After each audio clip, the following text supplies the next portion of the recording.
Gut 3 Stunden sind's vom Innervilgraten aufs Marchginkele.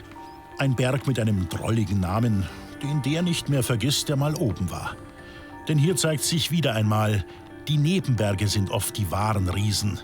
Die mit der Aussicht auf die großen Gipfel. Die Vilgratener Berge verstecken sich zwischen dem Großvenediger im Norden und den Dolomiten im Süden und grenzen ans Pustertal.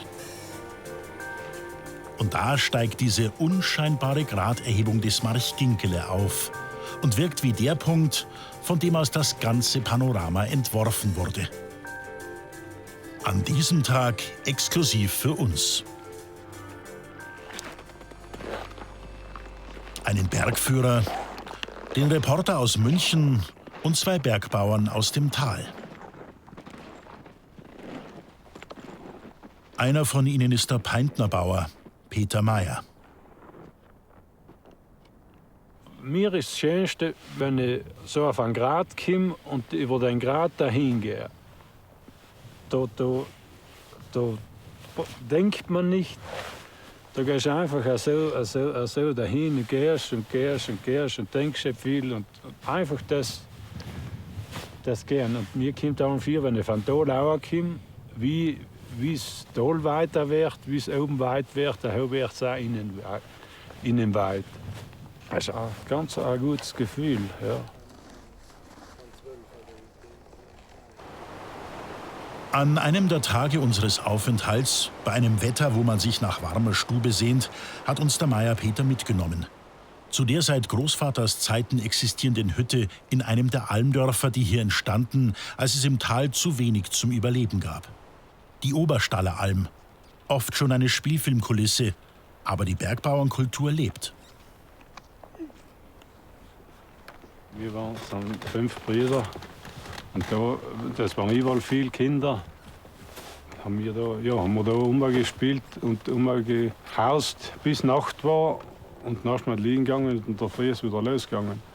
Wir haben zwar immer arbeiten auch gemusst, schon aufs Vieh aufpassen und ich habe als 10-Jähriger schon jeden Tag zum Schwarzsee gehen, aufs Jungvieh schauen. Die Kulturlandschaft der Bergbauern prägt das Vilgratental mit ungestörten Ansichten wie aus einer anderen Zeit und mit ihrer Lebensruhe. In dieser Umgebung starten die Skitouren. Mit dem Bergführer Hannes Grüner und seiner Frau, die gleich noch die Freundinnen mitgebracht hat, mit denen sie immer auf Tour geht.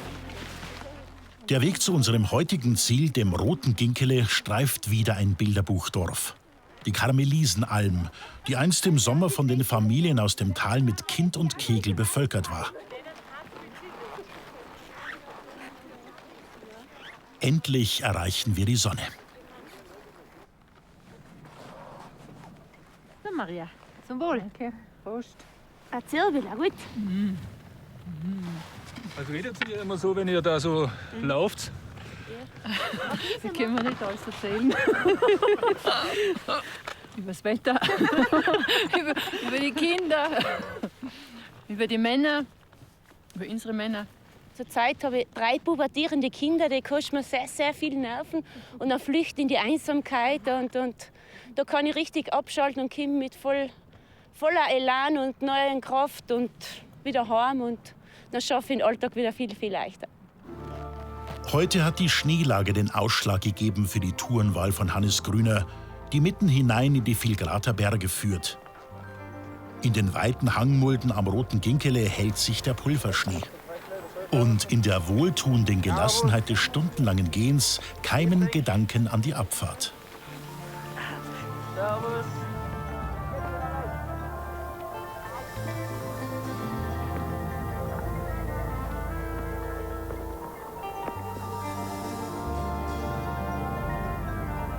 Berge und Bergbauernleben haben hier Eigenschaften vererbt, die wir ständig wiederfinden. Es sind geduldige und lebensfrohe Begleiter, mit denen wir unterwegs sind, auf der durch die Filmaufnahmen verzögerten Tour. Und niemand klagt über die inzwischen eisige Kälte, nachdem sich der Himmel zugezogen hat. Das Rote Ginkele bringt es immerhin auf 2763 Meter. Hochgebirge. Spürbar.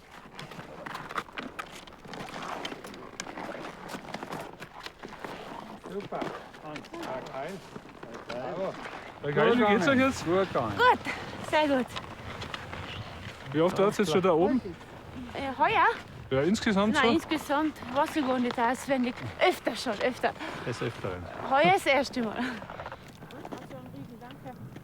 Im windgeschützten Schneekolk ist die Vorfreude auf sonnige Pulverschneehänge mittlerweile vom Winde verweht. Vergeblich sucht das Auge im milchigen Weiß nach Konturen.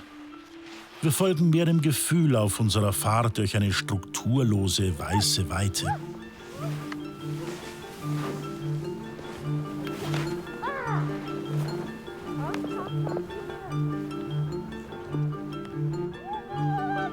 Aber genauso ungestüm wie die Abfahrt jagen die Wetterwolken übers Tal und erwecken in den Dolomiten ein bewegendes Schauspiel.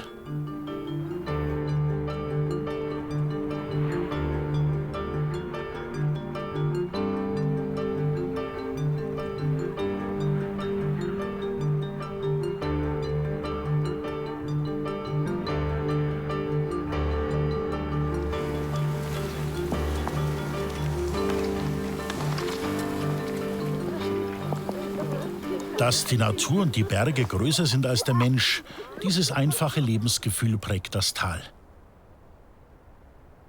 Die Bergbauernkultur hat sich auch in der Gastronomie erhalten. Im Gannerhof zum Beispiel, der stilvoll durch aufgegebene Häuser erweitert wurde, die der Besitzer Alois Mühlmann hier zusammengetragen hat. Vor 30 Jahren war er ein Vorreiter in der Entwicklung des Tals. Und dann wächst man auf mit dieser Bergbauerntradition eigentlich und sagt, jetzt machen wir was ganz anderes und setzen gleichzeitig auf diesen sanften Wintertourismus. Naja, vielleicht von vornherein haben wir ja nicht gesetzt. So schlau waren wir ja auch nicht. Wir haben setzen müssen. Und ja, am Anfang die so 3 Kirlen waren halt doch auch in den 70er Jahren schon zu wenig zum Überleben da. Und habe ich mir halt dann mit meiner Frau das also mir gewünscht oder mir also meinen Berufstraum erfüllen können und haben halt das Gasthäusl ausgemacht. Leute wie der Hotelier wehrten sich erfolgreich gegen die Pläne, das Skigebiet aus dem Hochpustertal hierher zu erweitern. Die Situation war in der Sache ja immer die, dass es auch im Dorf natürlich viele andere gibt, die dem Ganzen nicht so, das Ganze nicht so sehen, die halt auch lieber den Lift vor der Haustür hätten, aber sicherlich nicht unbedacht von den Folgen, weil für 300 Gästebetten kann niemand den Lift bauen, sondern da brauchen wir 1000 oder 2000 oder 3000 und dass sich die soziale Struktur im Dorf gigantisch und gravierend verändert. Und auch speziell dagegen habe ich also Besorgnis und habe Bedenken immer gehabt. Und ja, ich habe dagegen gearbeitet, ich habe dagegen gekämpft und mich öffentlich und auch im Dorf geäußert, dass ich das nicht haben will und wir es nicht brauchen. Die Zeit hat ihm recht gegeben. Das Vilgratental wurde zum Tal der Tourengeher und Winterwanderer. Gegenüber den Anfängen vor 30 Jahren übernachten heute 3-mal so viele Gäste hier. Ohne Liftmasten und Kunstschnee. Vielmehr, gerade weil es all das nicht gibt. Weil es keine Lifte gab, haben sie die Hänge hier selber getreten und so auch ihren Skistil entwickelt. Und dann fingen sie an mit dem Skitourengehen. Und so wurde Vilgraten das Tal der Tourengeher.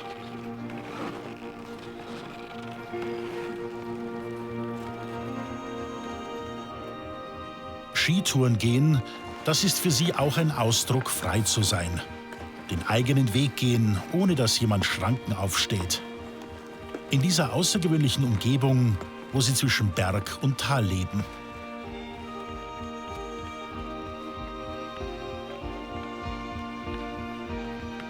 Das Innerfeldtal weist zu den 3 Zinnen.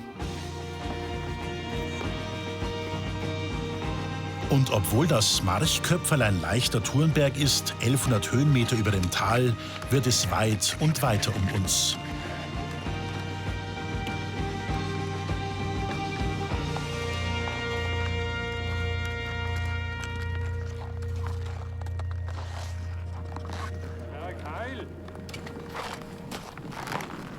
Berg Heil.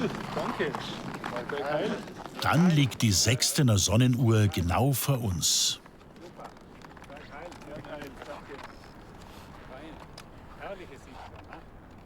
Man sieht da sehr viele markante Gipfel, die man kennt, aber es sind immer wieder Gipfel dabei, wo man etwas weiter hinten, hinter die anderen Grate durchblinzeln, und da kann man immer raten, was könnte das sein, und gegenseitig ein bisschen, der eine kennt den, der andere kennt den, und das ist recht spannend immer.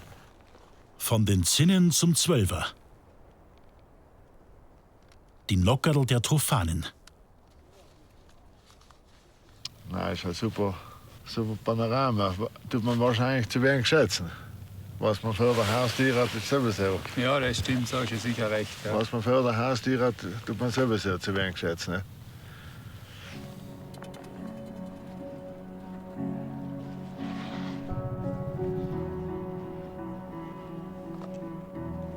Schon möglich, dass sie dieses dauerhafte Schöne manchmal zu wenig schätzen.